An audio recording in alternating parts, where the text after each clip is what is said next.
என்னது, பிரதிபாக்கு gift கொடுத்தியா? ஏன் பிரதீபா, நீங்க இந்த கதைய பரிமளா ஆண்டி கிட்ட சொல்லவே இல்லையா? பவித்ரா, அவங்க எதுவுமே சொல்ல மாட்டாங்க. நீ சொல்லு, பிரதிபாவுக்கு என்ன gift கொடுத்தாங்க? எங்களுக்கெல்லாம் கொடுக்காத gift பிரதிபாக்கு மட்டும் கொடுத்திருக்கேனா? அவன் மட்டும் உனக்கு என்ன வஸ்தியா? எல்லா விதத்திலையும் பிரதீபா எனக்கு ஸ்பெஷல் தான் இல்ல பிரதீபா? உங்க ஃப்ரெண்ட்ஸ் எல்லாம் ரொம்ப ஆசைப்பட்டு கேக்குறாங்க. அவங்களுக்கெல்லாம் இந்த gift தரலாமா வேண்டாமா? இல்ல உங்களுக்கு தந்ததே போதும்னு சைலண்டா ஒதுங்கி போயிடலாமா? சரி, எனக்கு கொஞ்சம் ஒர்க் இருக்கு, நான் கிளம்புறேன். ஹலோ, gift எல்லாம் ஒரு தடவை கொடுத்தாதான் கொடுக்கறவங்களுக்கும் மரியாதை, வாங்குறவங்களுக்கும் மரியாதை. இன்னொரு தடவை இந்த மாதிரி gift எல்லாம் கொடுக்க வச்சிடாதீங்க.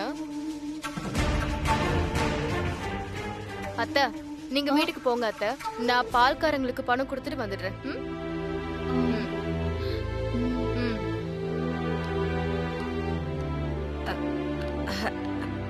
I'll see you later. Hello Pratibha.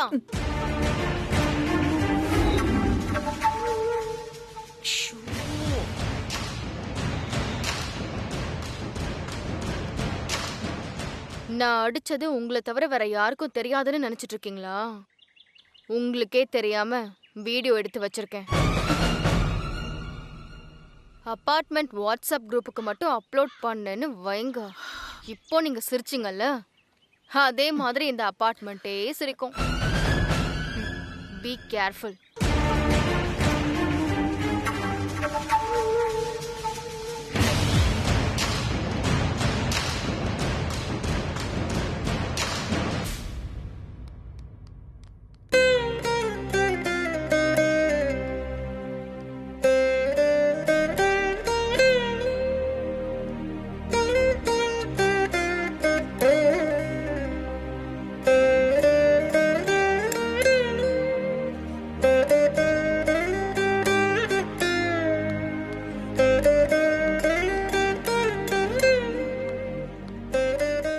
என்ன சார், நேத்து நான் சொன்னதை பத்தி ஓவரா திங்க் பண்ணிட்டு இருக்கீங்க போல இருக்கு. என்ன சொன்ன? உங்க கல்யாணத்தை பத்தி தான். சீக்கிரமா யோசிச்சு ஏதாவது முடிவெடுங்க சார். உங்களுக்கு நான் போய் சூடா இஞ்சி டீ போட்டு எடுத்துட்டு வரேன்.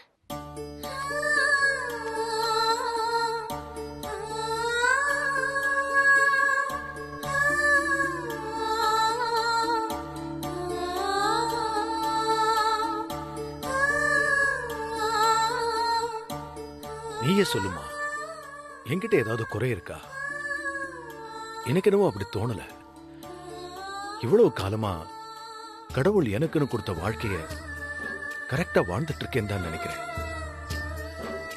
அதனாலதான் கல்யாணமே பண்ணிக்கல.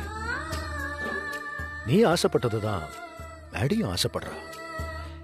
எனக்குன்னு ஒருத்தி வேணும், என்னை கவனிச்சுக்கிறதுக்கு, என்னை பார்த்துக்கிறதுக்கு, என் சந்தோஷத்தை என் துக்கத்தை ஷேர் பண்ணிக்கிறதுக்குன்னு ஒருத்தி இருந்தே தீரணும்னு ஒத்த கால்ல நிக்கிறா.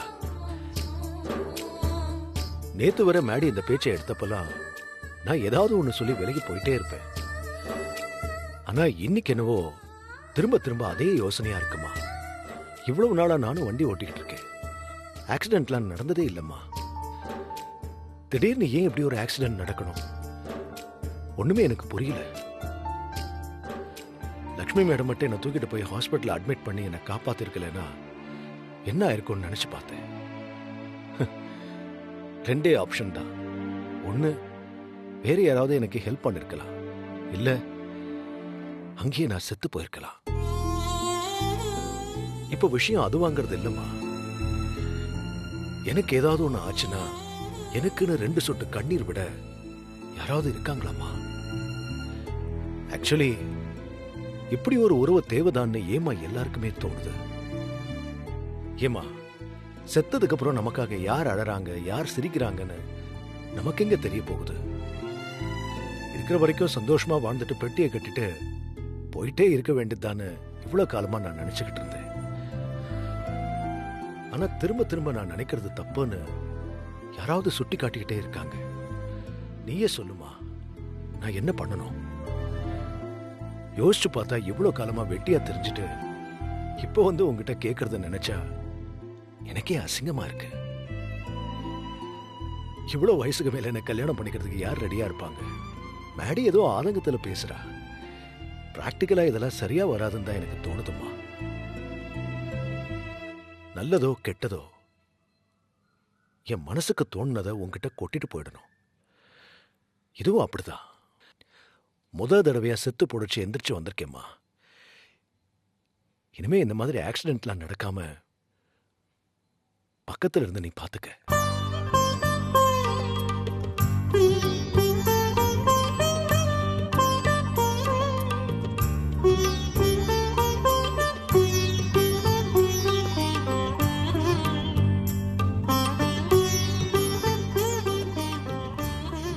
எனக்காக நீ பார்த்த அந்த பொண்ணோட போட்டோவை அப்பப்போ இந்த பொட்டியை திறந்து பார்க்கணும்னு தான் தோணும். ஆனா இப்ப வரைக்கும் நான் பார்த்ததே இல்லை. இப்ப வரைக்கும் பார்க்காத அந்த போட்டோவை இனிமேலே ஏன் பார்க்கணும்னு தோணுது. அதே நேரத்துல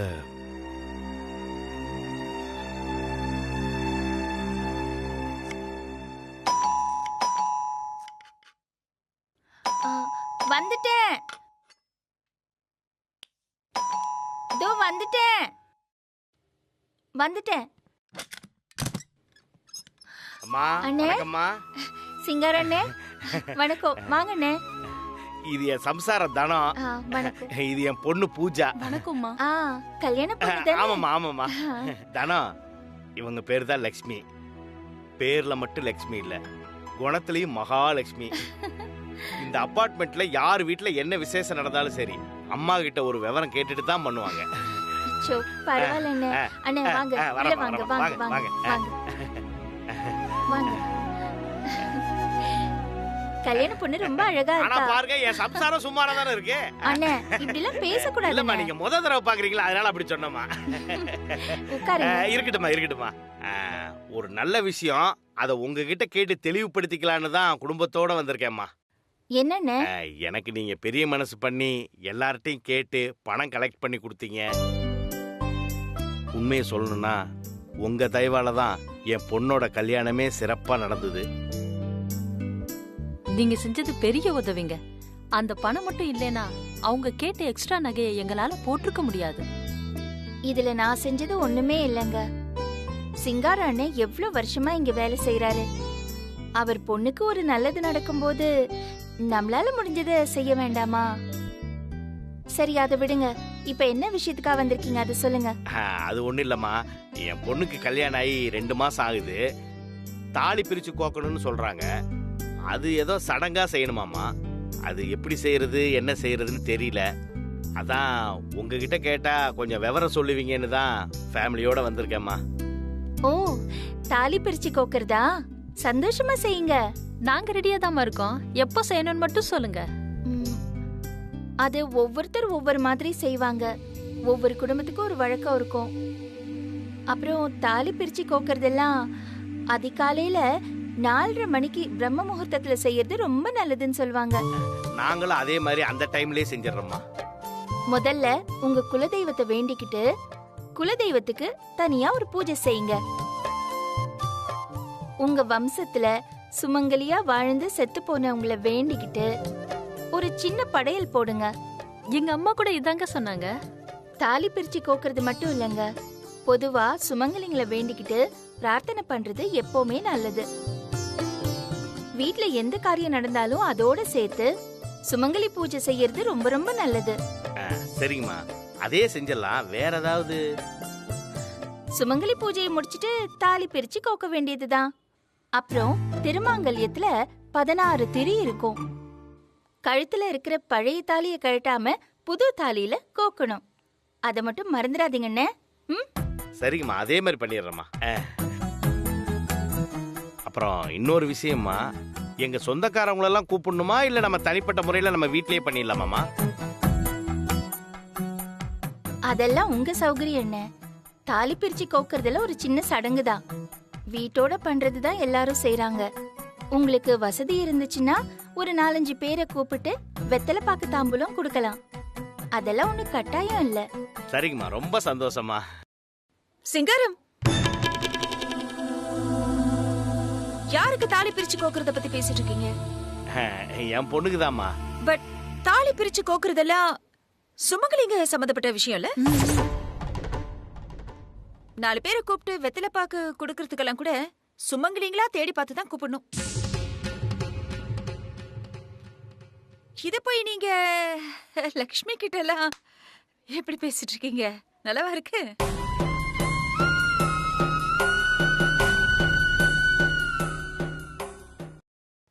మన అపార్ట్మెంట్ లో என்ன நடந்தாலும் நல்லது கெட்டது செய்யறதுனாலும் லக்ஷ்மியா கேட்டு செய்யறது தானே வழக்கம். சிங்காரம் அந்த வழக்கத்தை ஃபாலோ பண்றாரு. என்ன சிங்காரம்? சிங்காரத்தை லக்ஷ்மிக்கு நல்லா தெரியும். யாரு கேட்டாலும் தனக்கு தெரிஞ்சதை சொல்லி கொடுப்பாங்க. அதனாலதான் சிங்காரம் லக்ஷ்மி கிட்ட கேட்டிருக்காங்க. இல்லன்னே You see, நல்லது கெட்டது அப்படின்னு நம்ம சேர்த்து சொன்னாலும் நல்லது வேற கெட்டது வேற, ரைட்? நல்லது யார்கிட்ட கேட்கணும், எப்படி கேட்கணும் அப்படிங்கிற ஒரு ஃபார்மாலிட்டி இருக்கு. பொண்ணுக்கு தாலி பிரிச்சு கோக்கணும்னு சிங்காரான சொல்றாரு. அப்போ தொங்க தொங்க தாலியை கட்டிக்கிட்டு சந்தோஷமா வாழ வந்தவங்களுக்கு ஒரு நல்லது செய்யும் போது அத ஒரு சுமங்கலியான்னு பார்த்து தானே விவரம் கேட்கணும்.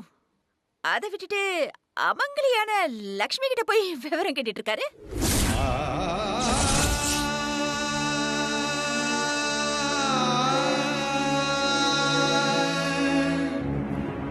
கல்யாணம் ஆன முதல் வருஷமே புருஷனை இழந்தாச்சு. வாழ்க்கையே தொலைச்சிட்டு நிக்கிறவங்க லக்ஷ்மி. தாலி பிரிச்சு கோக்குறது எப்படின்னு இவங்க கிட்ட போய் கேட்டா பொண்ணோட வாழ்க்கை நல்லாவா இருக்கும்?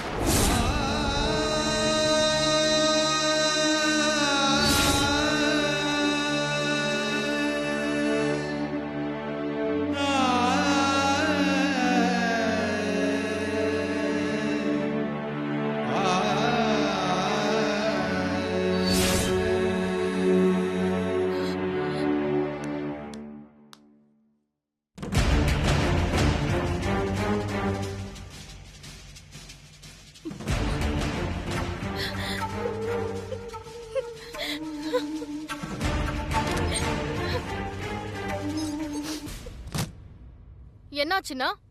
அம்மா அது ஒன்றும் இல்லைம்மா, என் பொண்ணுக்கு தாலி பிரித்து கோக்குற சடங்கு செய்யணும். அது எப்படி செய்யலான்னு சொல்லி விவரம் கேட்கறதுக்கு தான் லட்சுமி அம்மாட்ட வந்து கேட்டோம். அத்தை விவரம் எல்லாம் சொல்லிட்டாங்கல்ல? தெளிவா புரியுற மாதிரி சொல்லிட்டாங்கம்மா. அப்புறம் என்ன? அப்புறம் ஒன்றும் இல்லைம்மா, அம்மா கிட்ட விவரம் கேட்டுட்டு இருக்கும்போது இவங்க சம்மந்தம் இல்லாமல் குறுக்க வந்து எதையோ பேசி அம்மாவை சங்கடப்படுத்திட்டாங்கம்மா. ச்சே, என்ன ஜென்மம் இதெல்லாம்! நல்ல மாட்டுக்கு ஒரு சூடுன்னு சொல்லுவாங்க. வாங்கின ஒரு சூடு பத்தலையா? நீ வா.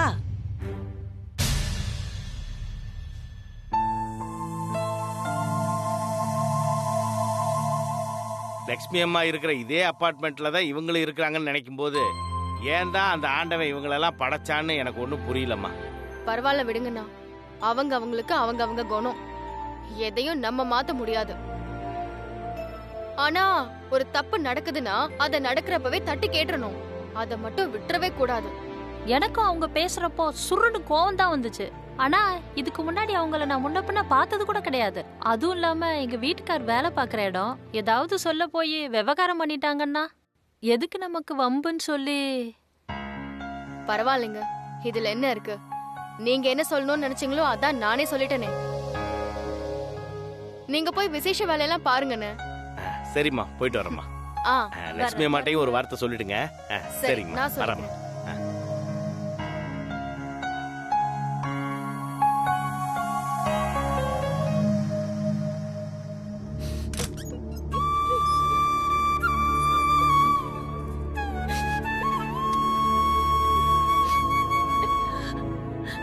ஏன் அத்தை இப்படி இருக்கீங்க?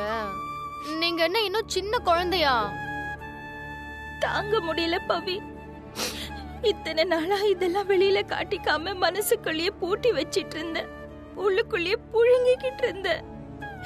ஆனா இப்ப யாராவது ஏதாவது சொன்னாலே பொசுக்குன்னு அழகா வருது பவி. ஐயோ அத்தை, நீங்க அழவே கூடாது அத்தை. இன்னும் கரெக்டா சொல்லணும்னா நீங்க அழறதுல எந்த நியாயமும் இல்ல. அத்தை, நான் தெரியாம தான் கேக்குறேன். இந்த மூட நம்பிக்கைக்கெல்லாம் ஒரு அளவே கிடையாதா?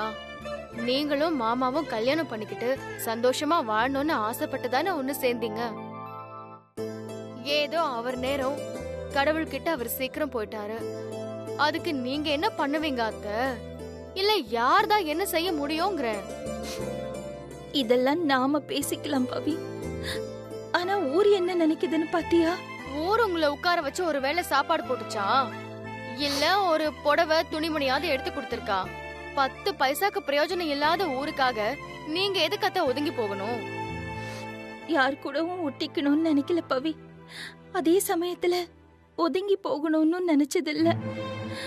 ஆனா தேடி வந்து வம்பு கிழக்க பாக்குறவங்கள நான் என்ன செய்யறது சொல்லு? என்ன செய்யறதுன்னு உங்களுக்கு தெரியலல்ல? அப்போ நான் சொல்லி கொடுத்தா கத்துக்கிறீங்களா? நீ என்ன சொல்ல போற? பதிலுக்கு பதில் நல்ல கேள்வி கேளுங்கன்னு சொல்லுவ, அதானே?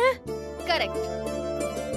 பிரதீபா மாதிரி ஆளுங்களுக்கு எல்லாம் 4 வார்த்தை இல்ல 400 400 4000 வார்த்தை கேட்டாலும் பத்தாது. நான் இந்த விஷயத்துல எல்லாம் வஞ்சனே வைக்க மாட்டாத.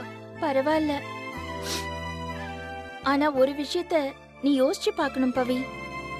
1000 தான் நம்ம மனசை தேத்திக்க நினைச்சாலும் ஒரு சடங்கு சம்பிரதாயம்னு வரும்போது அதுல எல்லாம் கலந்துக்க தகுதி இல்லாதவன்னு எல்லாரும் ஒதுக்கி தானே வைக்கிறாங்க. நான் என்ன மட்டும் சொல்லல, இந்த உலகத்துல ஏன் நிலைமையில இருக்கிற எந்த பெண்ணா இருந்தாலும் இப்படிதானே நடத்துறாங்க பவி. அதத்தான் அத்தை நானும் சொல்றேன். முட்டாளுங்க நிறைஞ்ச உலகத்துல மூட நம்பிக்கைக்கு பஞ்சமே இல்ல. நாம ஏன் அதை மாத்தி பார்க்க கூடாது? சிங்கார அண்ணன் பொண்ணுக்கு கல்யாணம் ஆகி 2 மாசம் தான் ஆகுது. அவங்களுக்கு தாலி பிரிச்சு கோக்கணும்னு அவங்க வந்து கேட்டு போறாங்க. ஆனா உங்க மருமகளுக்கு கல்யாணம் ஆகி 4 மாசம் ஆகுது. அவளுக்கு நீங்க தாலி பிரிச்சு கோக்கலாம்ல?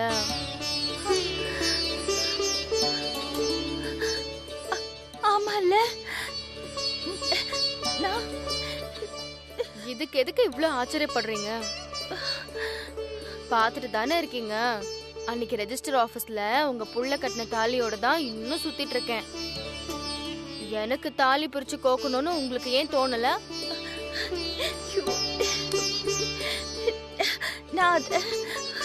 சரி சரி அத்தை, நானே டிசைட் பண்ணிட்டேன். எனக்கு நீங்க நாள் பார்த்து தாலி பிரிச்சு கோக்குற ஃபங்க்ஷன் பண்றீங்க. இந்த பழுத்த சுமங்கலி கொழுத்த வெள்ளலி இந்த கதையே வேணாம். நீங்க உங்க கையால என்னோட அத்தையோட கையால எனக்கு தாலி பிரிச்சு கோக்குறீங்க. ஓகேவா?